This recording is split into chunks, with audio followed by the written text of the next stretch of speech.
what a job by Jake Arrieta, giving the Cubs everything that they needed tonight. Grand slam for Eric Hosmer. It is a 9-run seventh inning. Fly ball into right. Back at the wall. It's gone. Frazier with a 3-run shot. 3-1 delivery to Eduardo Nunez. Swings and drives it to left field deep toward the wall. It is gone. A home run for Eduardo Nunez. It was a frozen rope. What a job by Holland. This remade Rockies bullpen is the real deal. There is Yu Darvish. Swing and a miss. How about 4 in a row for Yu Darvish? J.D. Martinez homers in 4 consecutive plate appearances. Just dingers. There's a ball hit well. Right field, way back. It is gone. A home run. He has just broken the all-time Royals single-season home run record. What's up, everyone? Welcome to 1225 Live. I'm Alexa Datt. We have major news here today on the show about Tim Tebow. Tebow Mania could potentially be sweeping the majors in 2018 as the Mets have invited him to big league camp. What that means for the Mets as well as the rest of that division. Also, it's National Popcorn Day. Get your popcorn ready. What does that mean for some of the biggest teams around the league? Who's going to be the team that you are most excited to see, that you're going to pop popcorn for and sit in front of your TV, hoping that they are going to maybe break out in a big way? It's also been a slow offseason for a bunch of teams, specifically the Diamondbacks, who have not done a lot. So they're waiting to see what happens with J.D. Martinez. Meanwhile, the Rockies are building a super pen. Any concerns there for the Diamondbacks in that NL West? We'll talk to Mark Feinsand, who will share his concerns, or maybe not. Maybe everything is A-OK. And we're also going to talk mascots. Send us your best mascots. Who you think is the best mascot in baseball? The Cespedes Family Barbecue guys tried out to be a mascot. We'll show you that a little bit later on in the show. That went probably just as you would assume. First, we start the show welcoming Dani Wexelman, our social savant. Dani, hello. National Popcorn Day. You getting your popcorn ready? I got my popcorn ready. Yeah. I want to let you know, by the way, we're on Facebook. We're on Facebook every day. Yeah. And you guys who watch us are rock stars. So I just want to give some shout outs because you guys are already just all over the place. We've got some viewers from Taiwan. Happy Friday to Kay and Glenn. Tim wants to know if we should start calling this hot stove something else. He said it's certainly not very hot. Maybe the room temp stove season instead. Not bad. Not a bad idea, Tim. Yeah, this room is very cold, so it wouldn't be this room temperature. I'm freezing in here. But the popcorn is keeping me warm. We got to say that. Tebow, my initial thoughts when I just saw this was you had your shot. I think maybe now it's time to move on to something else. You'll fill seats. Yes, I'm not high on the Tebow train. Why He had a shot. Now I think you've got to make room for the other guys who have been dedicating their year and their time to this sport. Well, I do think that, first of all, I think he's going to sell tickets. He's going to be a lot of fun for people down there in Port St. Lucie to see. And I do think that there's a shot that maybe later on in the season he gets called up and, he makes a little bit of noise there in Queens. I don't know. We'll see. We will wait and see, as always. Okay. Tebow. Because it's National Popcorn Day, we want to talk about some of the players who are making us get our popcorns ready. It's Full Count Friday here. Some of the most exciting players that we are absolutely jumping out of our seats to see this season. That's right. I'm going to start this off, and I'm going to talk about Madison Bumgarner. Now, listen, he obviously got hurt in 2017, so this was not a good scenario for him. He had that ATV accident, so we didn't really talk about him much last year. But the 4 previous seasons, his ERA was under 3 in all 4 of those seasons.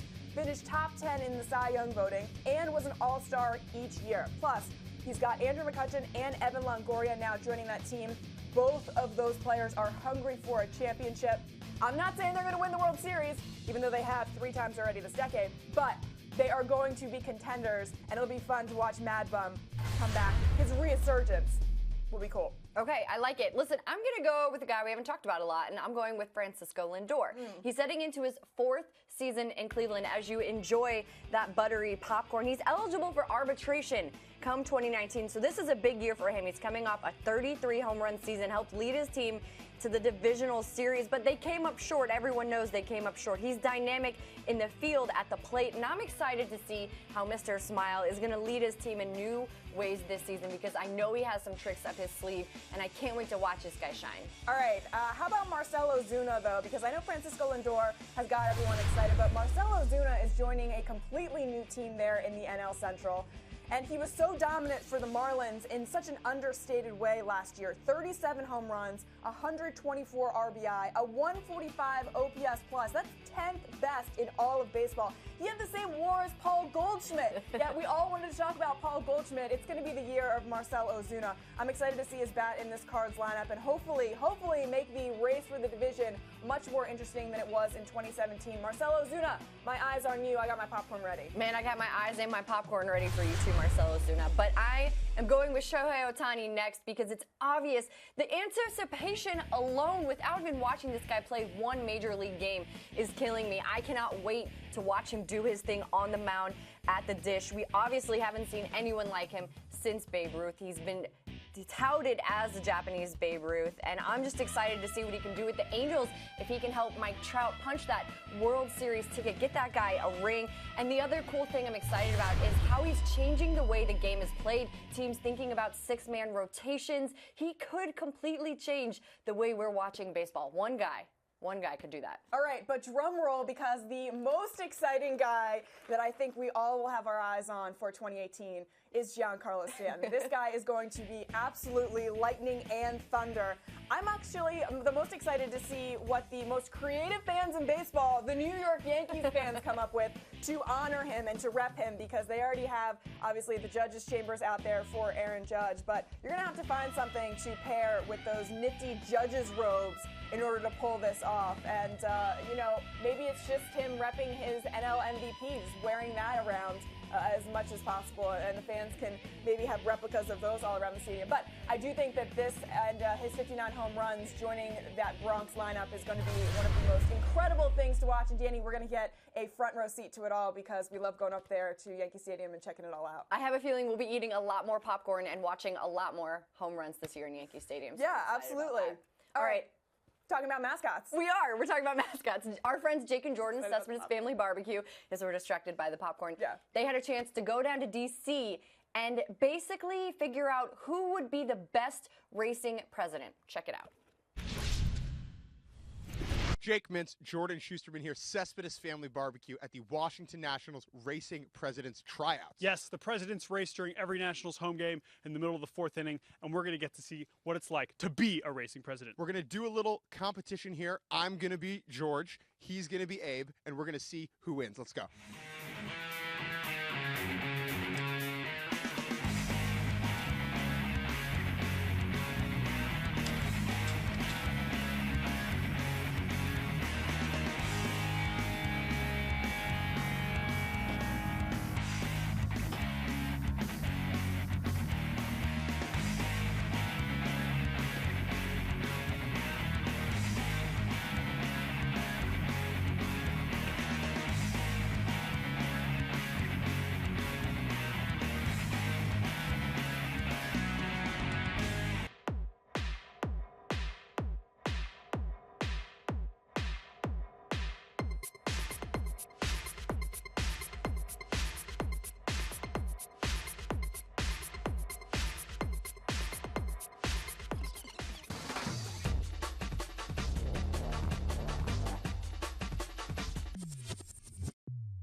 Jake and Jordan of Cespedes Family Barbecue. You can follow them on Twitter. Excellent talent there, and nicely done, by the way. I feel like they did the dance-off. That was my favorite part. You like of the whole dance? thing. Yeah. That's not easy to do. Those costumes are very, very heavy, and they're top-heavy. They sit on your shoulders. That's how the heads work. So that wasn't easy, anything that they were doing. Jake did win, so congrats to Jake for that. Jordan, mighty fine effort, my friend, though. Mighty fine effort. So that leads us to our question of the day today. What is your favorite mascot? Who's the best mascot? Who's doing the coolest stuff in baseball right now? We want to know. So if you're not on Facebook, head over right now, join our friends over there from Scotland and Germany and Hong Kong, and let us know who's the best mascot in baseball and why. Why do you love them so much? We're going to read your comments at the end of the show. All right, sounds good. We're going to welcome in our executive reporter, Mark Feinstein, right now to talk a little bit about this lukewarm hot stove, Mark. But before we get started, we're talking mascots here on the show. Who's your favorite mascot in baseball? TC the Bear, no question. He used to, at the old Metrodome, he used to linger on the side of the press box and just creep up on writers and scare the hell out of all of us. So he always had a lot of fun with everybody. I'm a big TC guy. I like that you like being scared as a part of your favorite mascot. That's pretty cool. Well, when you're sitting there watching a game and working and all of a sudden, and you're sitting there typing and doing your thing, all of a sudden you look and there's a big giant stuffed bear just right over your shoulder. It's just not what you expect when you're in the middle of a baseball game. But he likes to have fun with people, and I'm a big TC guy. There's a nice statue of TC outside of Target Field. I always make sure to get a selfie when I'm there. There you go. Yeah, you love those selfies, Mark. We admire your selfie skills, that's for sure. You got to teach us how to selfie like Mark Feinstein. Yeah, there you go.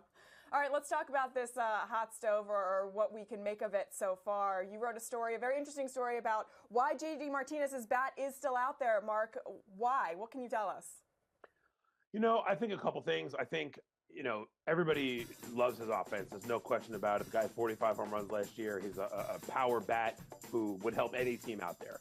I think people are a little suspect on his defense, which takes away essentially the National League from his market. If you're looking at a longer-term deal, you're looking at, do you want him in your outfield as an everyday outfielder when he's 34, 35, 36 years old? Most teams are probably shying away from that. So then you're looking at 15 American League teams. They don't all need a DH. They don't all need a right fielder. Some of them are in rebuilding mode, so they're not necessarily looking to sign a big contract for a free agent right now. So really, the market is very limited for him. We've been talking about the Red Sox and JD Martinez for what feels like 2 months. They're still the most logical signing for him, landing spot for him. It's just a matter at this point of them, coming to terms on a deal. They know that they're the most logical landing spot for him. And so they're not going to overpay, and Scott Boras isn't going to sign something he believes to be below market value. So it's just, at this point, just a standoff to see who's going to blink first. All right, well, Mark, if you're a GM, what do you believe that this contract should come down to? How many years, and what should the money be? Personally, I think a 5-year deal for $125 million is a fair market deal for him. You look at some of the comps. Josh Hamilton signed that deal, 5 years ago, or 4 years ago, 5 years ago, but was coming off of 3 or 4 great seasons, whereas JD Martinez coming off of 1 great season. You look at the Cespedes deal from last year, it was 4 for 110, so a little higher AAV, but at the same time, give him an opt-out after 1 or 2 years, maybe 2 years. Let him go back out there in 2 years and see if he wants to, and try to test the market again. And maybe it's a different looking market at that point. But 5 for 125 just seems to be about right. If JD Martinez does go to the Red Sox, let me just ask you this. Who do you think will mean more to their team? JD Martinez with the Red Sox or Yoenis Cespedes in the Mets lineup? It's a good question. I'd probably say Cespedes, just because I think, there are other really talented guys in that Red Sox lineup. You've got Betts and Bogarts and Benintendi, Devers, Bradley, guys who have been very good offensive players. So JD Martinez could, go through a bit of a skid during the season, and there are other guys to pick him up. Cespedes is the guy that makes that Mets lineup go. So I'd probably say Cespedes. Another big league bat on the market is Mike Moustakas, and a lot of people trying to figure out exactly where he would fit. What are you hearing about potential landing spots for him? He's a tricky one. He's in a spot right now. The third base market, there was so much talk about trades this winter for third baseman. Longoria was traded. We keep hearing about Machado and Donaldson and all these guys. And, I think with Moustakas, I think maybe some of the predictions on where he was going to land money-wise this winter may have scared some teams away. Most of the people who are in that prediction business, at the beginning of the offseason were predicting kind of 5 to 6 year deals in the $80 to $100 million range. I'm not sure Mike Moustakas is viewed by the industry as that kind of a player. One GM told me he's a good player, but not a star player. And $100 million, you're talking about a star player. So, the fact that he got the qualifying offer, rejected it, some teams are going to be hesitant about giving up the picks associated with him. And then teams that are looking to spend big on third baseman, next year, they've got Donaldson, they've got Machado, as free agents. So, I think Moustakas is sort of in no man's land right now. I wouldn't be surprised if he ends up back with the Royals. Yeah, that is the exact definition of what his situation is like right now. No man's land. I was just going to say that. So it'll be interesting to see what happens with him. Let's talk about the Yankees. GM Brian Cashman said that he wants to potentially sign either another starter, add him to the rotation, or maybe an infielder. And they were looking at Mike Moustakas, talking about maybe Todd Frazier, but they were also talking to Yu Darvish's agents. What are the chances that Yu Darvish is in pinstripes opening day with the Yankees? I think the only way Darvish ends up with the Yankees is if somehow his contractual situation comes way down, like under $100 million. And I don't necessarily see that happening. I know it's been a slow market. I know things haven't developed, but you've got 4, 5, 6 teams that have made it very clear that they want Darvish in their rotation, and his agents should be able to play those off each other to get him a big deal. The only way the Yankees could bring him in on that kind of a number would be to trade Jacoby Ellsbury and eat some of his money, but get some of it off the books, and or trade David Robertson, get his $13 million off the books. Getting under that luxury tax threshold remains an absolute certainty for the Yankees this season, and I don't think they're going to break the bank on Darvish to put them past that threshold when they have 5 starters and a couple of guys coming up through the system. Because we know that Brian Cashman wants either an infielder or another starter for that rotation, who do you think would most likely sign with the Yankees, Mike Moustakas or Yu Darvish? Between those two, I would say Darvish for sure. Moustakas, even if the Yankees got Moustakas on a discounted 1-year deal, it would cost them their 2nd and 5th highest draft picks in next year's draft and $1 million of bonus pool money because Moustakas was offered a qualifying offer and rejected it. The Yankees will not give that up for Mike Moustakas. I think neither of those. I think Todd Frazier is the guy who, if he's willing to take a shorter-term deal, a 1-year deal, maybe 2 years, he's the guy that seems to make the most sense in terms of adding an infielder. All right, the Indians, Astros, and Dodgers all won 100-plus games in 2017. Based on what these teams have done in the offseason, will 2018 give us multiple 100-plus win teams for the second time since 2004?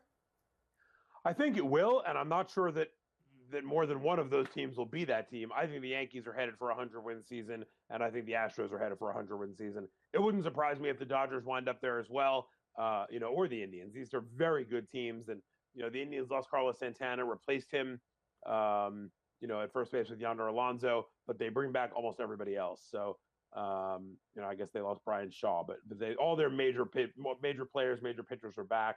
You still got Corey Kluber at the top of that rotation. So I think any one of those 3 teams could win 100, and I think the Yankees are thrusting themselves into that 100-win category as well. So, I wouldn't be surprised at all if there are multiple 100-win teams this year. All right, Mark, pace of play has also been in the news recently, and Commissioner Rob Manfred said this is his top priority. Do you think we're going to have a pitch clock in 2018? I do, Alexa. Rob Manfred said back in November at the owners' meetings that, he hopes to work out a deal with the Players Association to make these types of changes, but if not, they're going to make these rule changes anyway. So pace of play is very important to the commissioner. He's made that very clear a number of times, and I think pitch clock seems to have been something that's been successful in the minor leagues and really hasn't been an issue. You haven't heard people in the minor leagues complaining about it, saying it's disrupting the pitchers or this and that. It might take pitchers a little getting used to, but certainly the younger pitchers who have come up through the minors have been doing it already for a couple of years. So I do think there will be a pitch clock introduced for 2018. Yeah, last year's average time for a game, 3 hours and 5 minutes, the highest in baseball history. So something's got to be done, and it could come as soon as this year. All right, Mark, time for one of our favorite games here on 1225 Live, Feinsand or not Feinsand, and we welcome in Dani to help us with this amazing game, Mark. Let's start off with the Astros, who win the World Series and add Garrett Cole. The Dodgers lose the World Series, basically stand pat. They have not done much this offseason. Everything Feinsand or not Feinsand with the Dodgers there? I think everything's Feinsand. They're a very talented team. They're very deep already. They've got a great farm system. Some other guys coming up through the system there who could help. So I think the Dodgers have every reason to believe that if they stay healthy and perform to their capabilities, that they didn't need to go out and add anything major. And obviously, they were also able to shed some extra payroll this year with that trade with the Braves. So, I think the Dodgers are just fine, Sam. All right, Mark, let's stay in the NL West. The Giants flexed their muscles this offseason. The Dodgers won 104 games. The Rockies fortified their bullpen with Jake McGee, Wade Davis, and Brian Shaw. Thank you. Yeah, but the Diamondbacks have been quiet. Is everything Feinsand or not Feinsand for Arizona? I say it's somewhere in between. I think with the Diamondbacks, they're a very good team. They bring back almost all the pieces from last year's playoff team, except for the one we talked about earlier, JD Martinez. I know he was only there for, I think, 62 games, but those were important 62 games in which he hit 29 home runs. So, figuring out a way to add some of that offense back is something that Mike Hazen and the Diamondbacks still need to do. If they're healthier, they'll get more games out of AJ Pollock. Tomas, so there's a chance there that they can add some of that offense back without bringing in any new players. But like you said, the NL West is going to be a tough division, so they've got their work cut out for them for sure. Yeah, let me tell you, they're going to miss those home runs from JD Martinez for sure. All right, let's talk about the Cubs. They would like to add another starter to that rotation, but they're also fine as is. If they go into the season with Kyle Hendricks, John Lester, and Jose Quintana, is this rotation going to be Feinsand or not Feinsand in 2018? I think it'll be Feinstein. We didn't even mention Tyler Chatwood, who they signed to replace John Lackey in the rotation. The Quintana deal was very important for them last year because they knew Arrieta was headed for free agency. Quintana was under control, and bringing him in essentially to replace that Arrieta spot this coming year, I thought was crucial for them. So the Quintana deal is the reason I feel like their rotation will be just fine, Sam. All right, Mark, it is January 19th, and there are a ton of free agents still out on the market. Is everything Feinsand or not Feinsand with the way the market has played out? It is not Feinsand, and I say that as a national writer who has been trying to track these stories down and figure out where all these guys are going to sign, and nobody wants to sign anywhere. You figure by late January, okay, it's going to be a couple slow weeks leading up to spring training. I saw some preview magazines on the shelf at the store the other day. How are you going to have preview magazines about a baseball season where most of the big free agents haven't even signed yet? So, I think I would say it is not Feinsand. I understand guys wanting to take their time, but this is getting a little excessive with what, 8 of the top free agents still out there as we're past Martin Luther King Day. That's a little much. Yeah, a lot of these big name free agents have not found a home yet, but a lot of players have found new looks. Andrew Benintendi cutting his hair, Brian Wilson shaving off his beard. Everything Feinsand or not Feinsand with these players dramatically changing the way they look, Mark? Totally Feinsand. I like it. You get bored of watching the same guys, with the same look all the time. As a guy who covered the Yankees for 16 years, you'd see this every time they'd sign a free agent. Jason Giambi was the gruffy frat boy in Oakland and came to New York for his press conference, and you're going, who's that guy? He's nice, clean shaven. Johnny Damon cuts off his beard to come to the Yankees. I think, so sometimes these looks get a little tired. They're a little played out. Got to change that up every couple of years. So I'm all in favor of guys changing their looks. All right, and our final one here. Tim Tebow receives a invite to big league camp. Tebow Mania is back. Is this Feinsand or not Feinsand, Mark? It's Feinsand. Danny, you're a Grinch. I think there's no reason not to bring this guy to spring training. Look, is he going to be a big leaguer? No, he's not. And I think they know that, and he knows that, and everybody knows that. But he was a respectable player in the minor leagues last year. People still want to see this guy, especially in Florida, where he's a cult hero from the University of Florida. And for the Mets, sell a few extra tickets to some spring training games. Go for it. I have no problem with it. He's not taking a spot of somebody else. It's not like they would have given some other low-level minor leaguer an invitation to big league camp. He's not taking away, playing time from the guys who need it in the Mets lineup. So yeah, I'm all for this. Ouch. Mark. Sorry, Danny. Grinch. All right, that's fine. I'm going to wear it. I'll wear it. That's fine. I will wear it. Listen, we have a fan question. My man Carter needs to know. Mark, do you believe the Cardinals are done this offseason? I don't. I think they're still going to bring in another reliever. I know they've said that they're happy with Luke Gregerson as the closer potentially. I don't know if it's going to be Greg Holland, Alex Colomé, or somebody else, but I think there is another reliever, and I wouldn't be surprised to see them add a third baseman either. I don't know if it's going to be Moustakas, because I'm not sure that he's a huge upgrade over Jed Jerko, but it wouldn't stun me at all to see them bring in another infielder as well. All right, that's good news. Our friend Ethan also has a question for you, and this is really interesting, Mark. He wants to know, could the slow free agent market actually be great for small market teams? It could be. Certainly as the numbers come down, that will certainly help. But I think a lot of these small market teams have kind of gone into their offseason with certain plans and put those plans into action. So, I mean, if some players, if numbers really come down, I could see some small market teams getting involved. But I don't think it's going to be a huge differential, but certainly it could be. It could work somewhat to their advantage. Everything's always Feinstein when you're on the show, Mark. Really appreciate you joining us. Thanks for all the info. Go Vikings. There you go. Well, we know who Mark's rooting for this weekend, that's for sure. We're going to talk a little bit about an announcement that was made. Speaking of Philly, the Phillies welcome back Billy Joel for the 5th consecutive summer for a July concert. That's great. People are really into Billy Joel. I saw him at MSG, and it was one of the most fantastic experiences. Yeah, he alters his set a little bit to talk about what's going on that week in the news, which I think is really interesting too. So if you haven't had the experience, make sure you go do it. Yes, Dani, you're missing out for sure. I gotta do it. Yeah. And the previous 4 were all sellouts and were a huge hit. Let's talk and hear a little bit from Billy Joel. I'm really excited. I'm a big Billy Joel fan, and I'm really excited to announce that as of today, we are officially signing Billy Joel to an honorary 1-year contract that will become effective on July 27th, 2018. To the best of my knowledge, this is the first time the Phillies have signed an active rock and roll Hall of Famer to this type of a contract, but after 4 straight sellouts at Citizens Bank Park, we thought there's nobody more deserving. So congratulations, Billy, and we look forward to seeing you back out here this summer. And I'm going to sign the contract officially right now.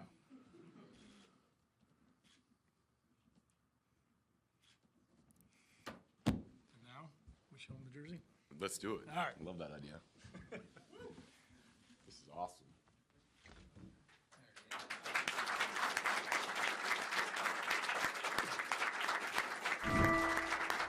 Well, that was the Phillies GM, Matt Klentak, and Gabe Kapler, their new manager, and the 2 of them being very excited to sign Billy Joel for the first ever contract there for the Phillies for a concert performer. So I think that's going to be pretty cool. It's going to be amazing. I think that Billy Joel is obviously an icon, and he is loved no matter where he goes. So it's great for the Phillies.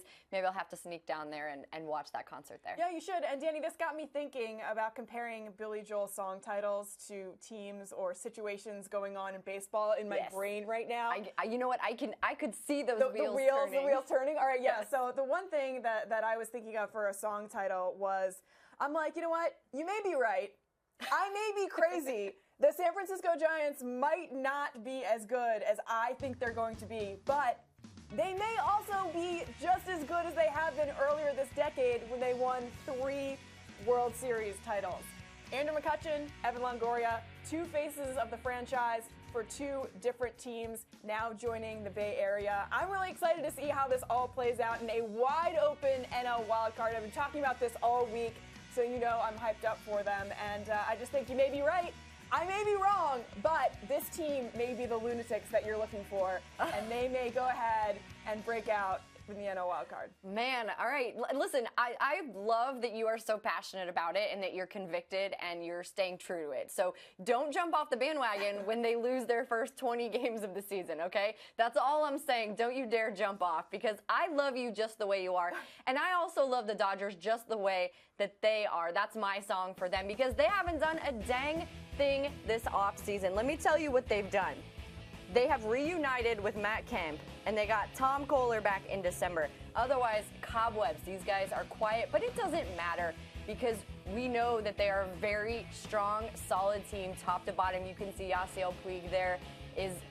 That guy's coming back, and I know that he's going to have a really great season. Rich Hill had some no off-season work, and we got to see what he does. He's getting his body ready. This whole team, top to bottom, Kenley Jansen coming back again to probably come back and prove that they should have been the World Series champs. So they're coming back with a chip on their shoulder and a vengeance, and they're beautiful and great just the way they are. Yeah, I love that. All right, so we're excited to see Billy Joel, and maybe, Dani, for your birthday, I'll surprise you and get you tickets, and we'll go down there and check them out. Let's do it! All right. Please! We've been hearing about the Wilson Contreras drama that's been playing out this week. We've shared it with everyone on the show. He might be singing the blues if he doesn't live up to some lofty expectations, right? Yes, absolutely. So we showed you this yesterday just in case that you did miss it. But Contreras referenced Buster Posey, Yadier Molina, when he was talking about he used to watch these guys, and he likes how Yadi was and how Buster Posey is when it comes to their playing. And so that shook a lot of feathers. Take a listen to what happened next. I think that was something that I said last week during the Cubs convention. I didn't mean to bother anyone. I just that is my mindset. Be better than them. I respect both. I respect both of them, and I think that they are the best example of the big leagues. I know what they have done in the game, and I mean, who doesn't want to be better than them? That's our mindset as a player. I think people took it too far. I never said that I'm the best. I never say that I'm the best in the game. I only say that I want to be better than them, and that's something that I have in my mind. That's something that is one of my goals. Took the best two example of the game and be better than them. Try to be the same or play at the same level. All right, so he clarified his comments. He did. I hear that. It's funny, that Cubs catcher situation seems to be where a lot of players in that specific role get themselves in some trouble. So that's a good point. Yeah, it ends up being some hot water, as we've seen from Miguel Montero in the past. So that's true. Just kind of thinking about that. But I think in general, listen, stuff like this happens. Yes. You're misquoted and you're misinterpreted, and then you clear it up, and we all move on with our day. I respect him so much for doing this because that's not easy. He probably had to swallow a little bit of pride and say, okay, I will come out and clarify what I did mean. And we talked about this yesterday. I just think you just have to be careful with your word choice and just double check it. There's no point in not doing that. You might as well just be a little more safe when it comes to that, and I think it's really great that he did that. Yeah, absolutely. All right, question of the day. We asked you who your favorite mascot was in baseball. Yes. Some good responses? We have some really good responses here. We have a lot of things going on Facebook right now. Okay. Justin said Slider is the best mascot. Okay. Do you have any burning thoughts about Slider? Yeah, I like Slider. Not my favorite and not the most original name, but I like Slider. Okay. Average. C. Carter, as much as I love Fredbird, I'm digging Orbit. Wait, say that one more time. As much as I love Fredbird, Carter is a Cardinals fan. Yes. I'm digging Orbit. Oh, yes. He loves Orbit. Well, everyone loves Orbit. That's the thing. You don't even have to be an Astros fan to love Orbit. That's right. Yeah. Kay said you're going to like this one. Mr. Met, because he's not afraid of the occasional blood feud. Watch your back, Noah Syndergaard. Yeah, he'll stomp on your jersey. He'll throw it in the dryer and shrink it to a little tiny, extra small. You got to watch out, man. I like that. How about David, who said Wally the Green Monster? And then we have Glenn, the famous chicken. Glenn clarified, I got a picture with him and an autographed photo when I was a kid at Jamestown Expos game. He's hilarious. How does everyone not know him? The famous chicken? Yeah. Yeah. You know the famous chicken? I'm going to let you do that. Tim, I love the El Paso Chihuahua, but I'm going with Mr. Met.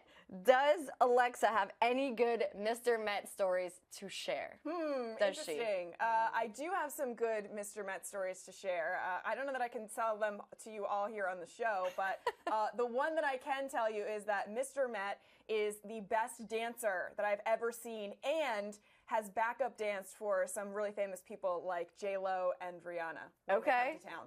Okay. That's great. Tim, hopefully that is sufficient for you. And then the next is us. Who do we love the best? Ooh, okay. Well, Mr. Met is my favorite mascot of all time. Right. Mrs. Met also, too. The two of them together are my favorite pair. But Mrs. Met steals the show just because she's so prim and proper and also rocks that ponytail like nothing else. You got to watch out, by the way. That ponytail a good pony. Is stiff and will slap you in the face if you get behind her. Also, so Louis the Seal, or Lucille, as some people call her. I call her Louie. Is one of the most adorable mascots there in the Bay Area. She hails from Pier 39, if you are a Giants fan. And people are like, well, why don't they have a Giant as their mascot? Because they have a seal. That's why. I think those are great choices, and I apologize to my friend Brian on Facebook because him and I are on the same page right now. I'm going to go with Orbit, and he said Orbit because he loves his sketches with the other teams, and that's what I love about him too.